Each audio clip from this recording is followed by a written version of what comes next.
Hi, welcome back to Lakeside Quilt Making Arts.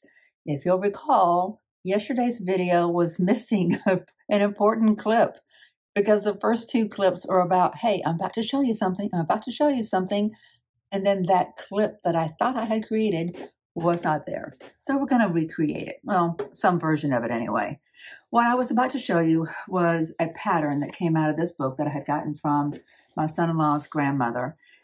And what I love about it, I'm going to search through this to find that pattern that we were supposed to talk about in yesterday's video.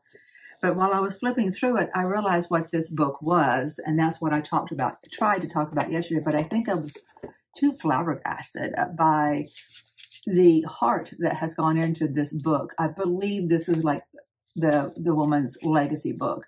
Like this entire section,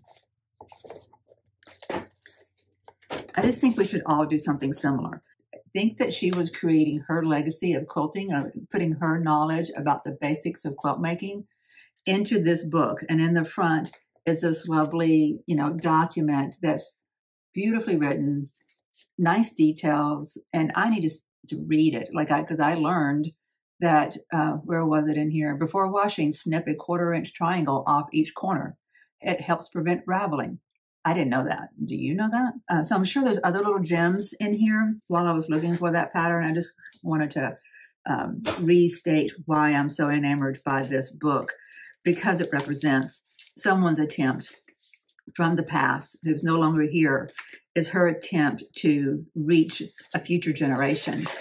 And I have currently, as long as I'm alive, I have access to at least one member of her future generation, my granddaughter. And she's nearby, and I love quilt making too. So whenever my granddaughter and any of her siblings that may come along are old enough and are willing, I'm going to share this book and their great-grandmother's notes with them. So I think that's something that we should all maybe strive to do. That's why the journaling and the note-taking is so important. So here's this pattern. It's called Starlight Starbright, and it is by, what is her name? Georgia BONESTEEL, is that right? Where is her name on here? Georgia BONESTEEL from Henderson, North Carolina. You can see the picture of her. And this is the pattern. So she must have subscribed to this subscription, because not only does it have the templates in the back, but it also has the actual, templates. So I don't know when these were published, but I do know that when the woman passed, she was either very late 80s or very early 90s. And this was clearly something that was very important to her, and she wanted it to be compiled into a book so that it can be handed down. And I just treasure it. I just think it's a really sweet thing. But the comments that are made in this article, that's what I really wanted to talk about. I first showed this to you in the video and I think it was Monday's video that I first showed this to you, where we were coloring up the blockhead, block 16. How to create that star kept on just kind of ruminating in my head. It's like, how would you do that? And I thought, that's got to be inset Y seams. And so I pulled this back up to take a look at it. And it is, basically. I haven't read every word of this article, but I think I will. And I also think that either this or one of the other quilts that are in this notebook are quilts I need to make for my granddaughter or any of her siblings, or maybe or her siblings. One thing to see a pattern, but when you see a picture of an actual quilt that was created with that pattern, it's a different matter altogether, right? You can see these little inset, I don't know what the name is for that geometric design there, where you've got lines that are not, angles that are not parallel. They go in towards each other. It's like you're truncating a triangle. Like if you extended that angle and extended that angle, that you'd get a triangle eventually, but you truncated it. So this is all one piece here. And then these are set in, and that's how you're getting your star. It's almost like a pinwheel kind of star, but it's created completely differently. And I just think it's interesting, and I think I can learn a lot from it. I can also learn from how they presented their templates. I'm very grateful that there is an actual template So you may see this one come up in the future. I just thought it was really worth taking a look at because one of the things that is mentioned in the article is that the main message in the article was that it is okay. And in fact, they mentioned it at the time because, machine piecing and especially machine quilting used to be considered faux pas. When I was first starting to quilt in the 90s, that's really how it was viewed. It was, machine quilting. Oh, no. Well, I actually enjoy hand quilting and that's great. I loved it, but I also the mom of, young mom of young children. And so I didn't have a lot of time. So machine piecing made sense, but I felt guilty because of just the culture at the time. So that's what makes me think that this is an older publication. And there might be some documentation in here somewhere that tells me where it is, how old it is. But the article is talking about how innovative it is and how as we think outside the box and we're willing to adapt hand quilting and machine quilting and hand piecing and machine piecing all inside one quilt, that we're being innovative and we're setting the groundwork for future generations. I thought how interesting that one article was talking about how we're breeding into the next generation of quilter. I mean, this whole book is about breeding into the next generation. And I thought, okay, I need to feel better about my pick a petal. If y'all remember, I had a lot of mental and emotional angst about deciding to machine piece any of that. And today I'm fully adopting to that concept that it's going to be machine pieced and it's going to be hand pieced and it's going to be, I might throw a little bit of hand quilting in there just to make sure I've done both on that aspect as well. This is another thing I think I respect about this woman a lot is that she got her 3-ring binder and she got a fancy way to identify what it was and put her notes in here. She wanted no mistake that this was about quilts. She was very intentional with what she did. I think we can all learn from that. And like I said, I'm trying to learn how to be more intentional with my journaling of my quilt making. But I do think that I need to look at some quilt journals, make sure I'm including all the different categories that I need to include. This is evidence that I am machine sewing part of my pick a petal. I am, here in front of me is all the strips that will go into making all of my log cabins. I've got 4 done. This is my 1/3 of my 5th one, and I'll have 15 more to do when this one gets done.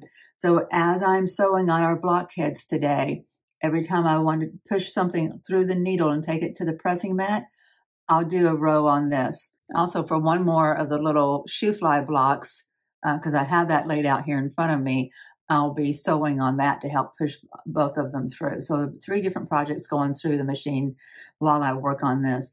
And my intention is to get all of this block 16 done today, even if it means I don't get outside, but to go to the mailbox. I will not let myself not get block 16 done before the block 17 is released tomorrow. You'll be seeing block 16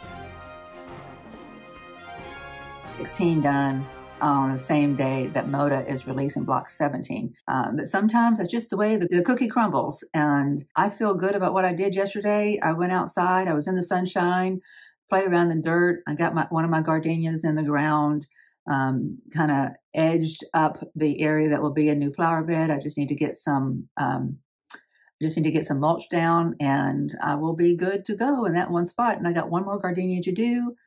And, it just feels good to be outside in the sunshine. It feels good to play around and get your fingers dirty. And, yeah, the only thing I'm missing is a puppy to do it with me. What did you guys think about that puppy yesterday? Do you think I should get another one this quickly? And it's not a puppy. It's a 1 or 2 year old mother of 9. But there's no way that any other dog ever would be a replacement for Zoe. But that doesn't mean I can't love another dog. My house is quiet. Zoe's food bowl is, empty, and that looks really weird. I put it up initially so I wouldn't have to look at it because it just makes me think I need to take care of her, and that's not good. I was not looking to get one immediately. And I had said the entire time that I've had Zoe that I would never get another dog because she was too perfect for me. Listen to this sound. This music to my ears. So the machine is on now, and I am going to get on to Blockheads 5 Group 2 Block 16. I'm going to read my instructions, but if you didn't see that section about the dog, please go over and watch it and look at that sweetie and tell me what you think. You know, would you get a new dog this quickly? Got everything I need. I'm geared up and ready to sew. Let's get at it.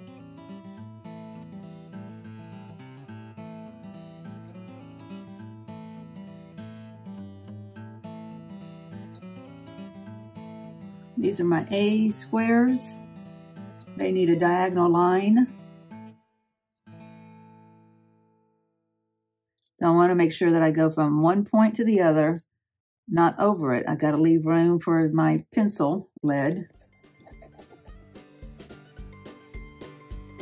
I was afraid I'd draw on this one. I should probably not do that.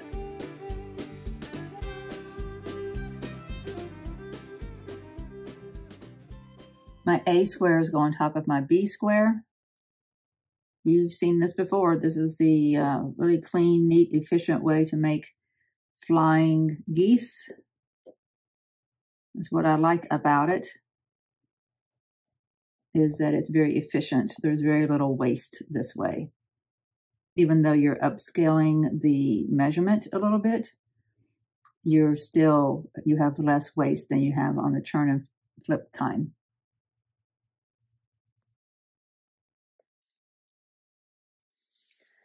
We'll see how that angle works for you guys. All right, my tea is getting cold. It was 42 degrees this morning whenever I came downstairs. I don't know what it was before that, but I think that's pretty chilly for us anyway here in North Alabama in April. Whoa. Nice there. It looked like my thread was broken. All right, this is a point where I don't want to break my thread and take this and turn it around and do anything. I will push it off the back because I'll be adding another round to my log cabin. So where do I go next if I've got a complete round? Well, the first one I put on was clearly this, so to the right-hand side. So the next layer, the next round of rectangles will go on the right-hand side. So I need to put a rectangle here. Let's see. That one's already in. I could do that. There's nothing wrong with it. This is always a nice one. I think I'll do that. I've got more up there on the board. This is just one of the section, one grouping from that section. So what did I say? It goes up against that right-hand side where the first one was first put on. You put it on the back because there are no seams on it, right? Make sure things are good and lined up and squared up so that as it falls from that point, that it's falling flush. There's really no need to pin. Hi, friends. Since I had an unexpected trip into town today, which took me close to 4 hours, I have run out of steam and cannot finish editing the entirety of finishing block 16. So I'm going to end this video here. I have all of the content created, so I just need to get it edited tomorrow. It will be released on Thursday, the 25th. Thanks for your patience. I'll see you tomorrow. Thank you so much for watching.